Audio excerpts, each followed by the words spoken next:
보통 어딜 가든 처음에 눈길을 끌고 인기 있는 분들은 쾌활하고 입담이 좋거나 분위기를 잘 주도하는 분들일 때가 많잖아요. 아니면 굳이 말이 많이 없어도 신체 조건이나 스타일이라든지 외모가 뛰어나서 그냥 가만히 있어도 눈에 띄는 분들도 있고요. 근데 시간이 지날수록 이렇게 처음에 눈에 띄는 분들보다 은은하게 더 빛을 발하는 분들이 있습니다.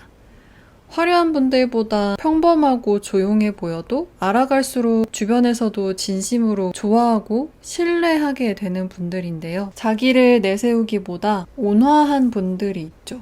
같은 얘기를 해도 되게 남들보다 귀 기울여서 들어주고 리액션이 좋은 분들? 저도 돌이켜보면 사귀는 사이든 그냥 친구 사이든 오랫동안 좋은 관계로 잘 지냈던 분들은 전부 뭔가 화려하고 되게 눈에 띄는 성격이기보다는 이렇게 온화하고 같이 있을 때 편안한 분들이더라고요. 그리고 실제로 설문조사 결과 고집이 너무 세거나 자기 주장이 강하지 않은 사람, 남의 얘기를 잘 듣고 성격이 온화한 파트너를 가진 분들이 관계에 대한 만족도가 더 높고 그래서 그만큼 그 사람과의 관계에 더 충실하게 된다고 합니다. 오늘은 책 대신 제가 즐겨 듣는 팟캐스트의 내용을 가져와 봤는데요. Hidden Brain이라는 행동경제랑 심리를 주로 다루는 과학 팟캐스트입니다. 자기를 내세우기보다 다른 사람 얘기를 듣는 게 더 익숙한 분들은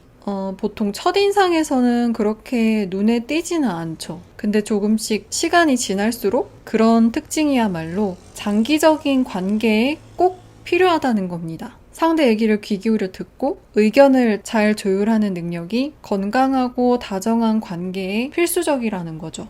이 Hidden Brain이라는 팟캐스트에 이번 주 게스트로 출연한 심리학자 Daryl Van Tongeren 연구팀이 연애 중인 커플들을 대상으로 설문조사를 했는데요. 그들의 파트너가 얼마나 험블한지, 보통 험블을 겸손이라는 말로 많이 번역을 하지만 여기서는 맥락상 겸손하다기보다 좀 온화한 성격이라고 보는 게 더 맞는 것 같아서 저는 온화라는 형용사를 쓰겠습니다. 그들의 파트너가 얼마나 온화한지, 또 응답자는 얼마나 관계에 전념하고 있는지, 또 연인과의 관계가 얼마나 만족스러운지, 그리고 얼마나 쉽게 상대를 용서할 수 있는지를 조사했더니 파트너가 험블한 사람일수록, 온화한 사람일수록 관계에 더 헌신적이게 되고 그래서 더 안정감과 만족감을 느끼면서 자연스럽게 상대의 실수나 잘못도 더 쉽게 용서하게 된다고 응답했습니다. 짧은 만남이나 연애를 추구한다면 이런 종류의 안정감이나 다정함보다는 더 새롭고 자극적인 매운맛 상대에게 끌릴 수도 있겠죠. 근데 누군가를 만날 때는 물론 서로 즐거운 것도 중요하지만 결국은 무엇보다 이 사람한테만은 내 모습이 있는 그대로 이해받을 수 있겠다라는 느낌? 또 서로를 궁금해하고 서로의 경험이랑 취향을 공유하는 즐거움이나 그렇게 해서 서로 깊이 연결돼 있다는 느낌 때문에 누군가를 만나고 싶어 하는 거잖아요. 특히 연인 간에는 서로 감정을 교류하고 나누는 게 친밀감의 바탕이 되기 때문에 매사 고집 세고 자기 주장이 강한 사람보다는 경청을 잘하고 같은 말이라도 다정하게 잘 할수록 좋은 짝꿍이 될 수 있겠죠. 그래서 말을 예쁘게 잘하는 사람이 좋다는 분들이 많은 것도 같은 이유에서겠죠.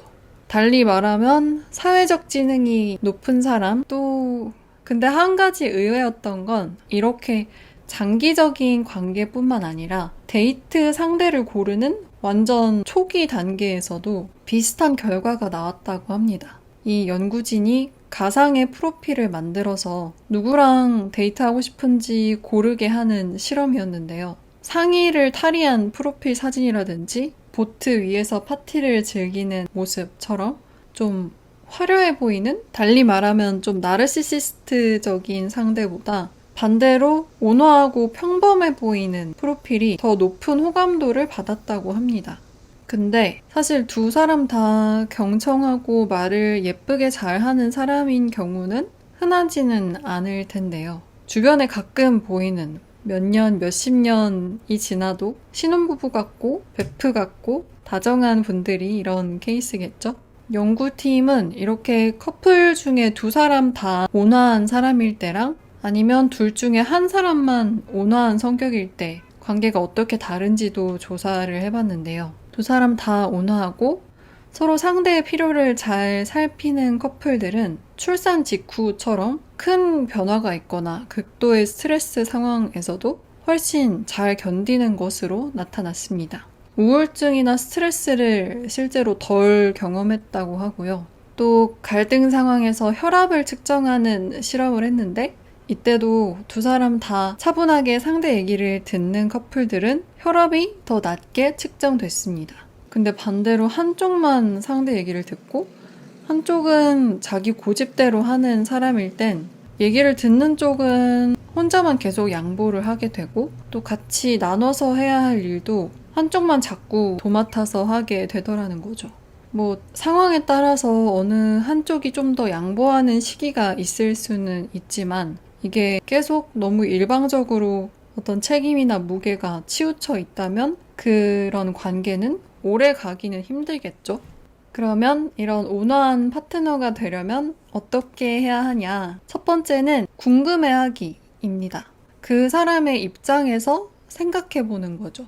상대가 어떤 하루를 보냈고 뭐 때문에 힘들었을지 또 그런 상황에서 상대에게 어떤 게 필요하고 뭘 원할지 또 어떤 상황에서 즐겁고 편안하다고 느낄지를 진짜 궁금해하는 겁니다. 그리고 둘째는 질문하기. 오늘은 어땠는지 일단 물어볼 수 있겠죠. 자기 힘든 거에 대해서 근데 이것저것 말하기를 불편해하는 분들도 있는데 그런 경우에는 너무 계속 캐묻기보다는 그냥 눈 들여다보고 따뜻하게 포옹을 해준다거나 오늘도 잘했다, 수고했다 라는 말 한마디도 큰 힘이 될 수 있습니다. 그리고 이렇게 질문을 할 때는 그냥 내 호기심을 채운다거나 아니면 이 사람의 애정도를 테스트한다는 추궁하는 톤이 아니라 기본적으로 그 사람에 대한 애정이나 다정함을 바탕으로 물어보는 거죠. 그래서 어떤 얘기를 해준다면 진심으로 들어주고 공감의 리액션을 보여주거나 아니면 실질적인 가이드나 도움을 줄 수도 있겠죠. 근데 이것도 물론 상대의 성향이나 필요에 따라서.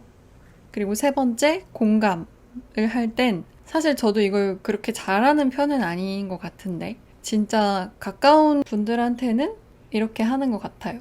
일단 진짜 잘 들어주고 너무 힘들었겠다, 버티느라 고생 많았다 하면서 포옹하고 토닥토닥 특히 상대가 꺼내기 어려웠을 만한 얘기면 얘기해줘서 고맙다고 표현해줄 수도 있고요.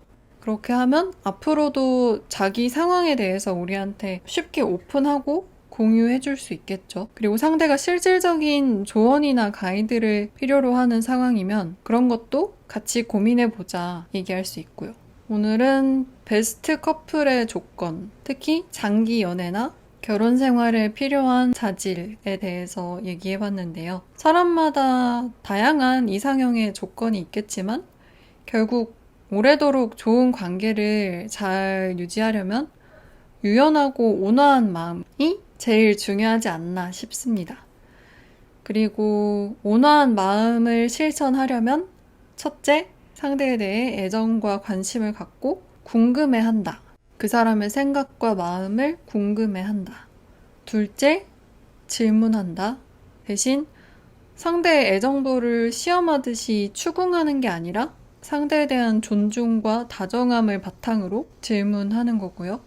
셋째, 공감 표현. 특히 상대가 힘든 일이 있다면 긍휼의 마음으로 토닥토닥 해주고 또 상대가 실질적인 가이드나 도움을 필요로 할 땐 그것도 같이 고민해주면 베스트겠죠? 오늘 소개해드린 팟캐스트 링크는 더보기란에 걸어두겠습니다.